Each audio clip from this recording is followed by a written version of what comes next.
Immigration is fast. And immigration's fast. Yeah, really fast. Hello. Waiting for you here.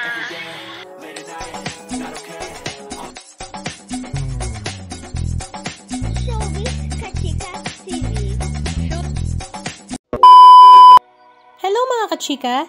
Vacation mode on nga ngayon ang pamilya nila Karen Davila at pamilya ni Small Laude dahil nga sila ay lumipad papuntang Athens, Greece last weekend. Ito nga ay para sa kanilang short vacation at the same time from Greece nga ay doon sila magbo-boarding sa kanilang cruise ship itinerary. Kasama nga ni Small Laude ang kanyang asawa na si Philip at ang kanyang 4 na anak na sila Christopher, Michael, Timothy at Allison.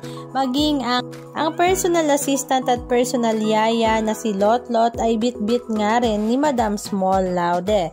Samantala si Miss Karen Davila naman ay bit-bit din nga ang kanyang 2 anak na sila David at Lucas. Syempre kasama rin nga niya ang kanyang asawa na si DJ Santa Ana.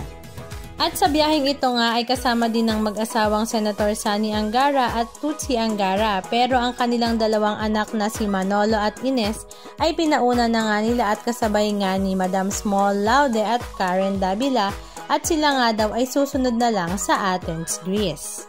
Maging si Anton San Diego nga ay sumunod na rin sa Greece para nga sa biyahe na ito.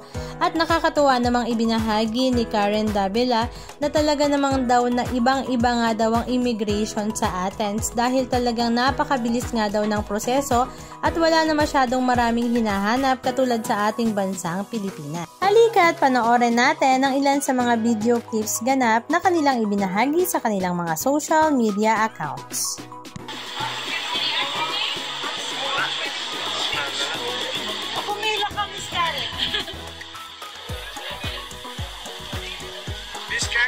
Miss Karen! Hello po!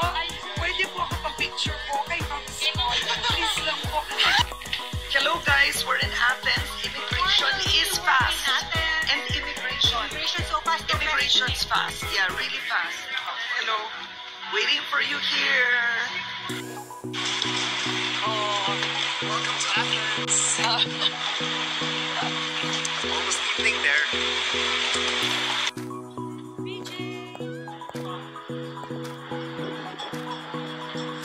Guys, you will be amazed.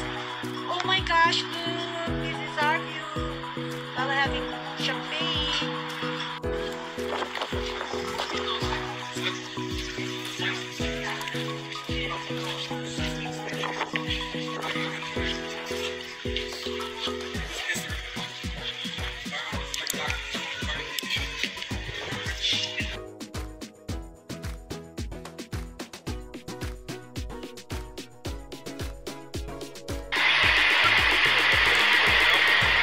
Beautiful day. I know, it's hot here in Athens. But it's windy.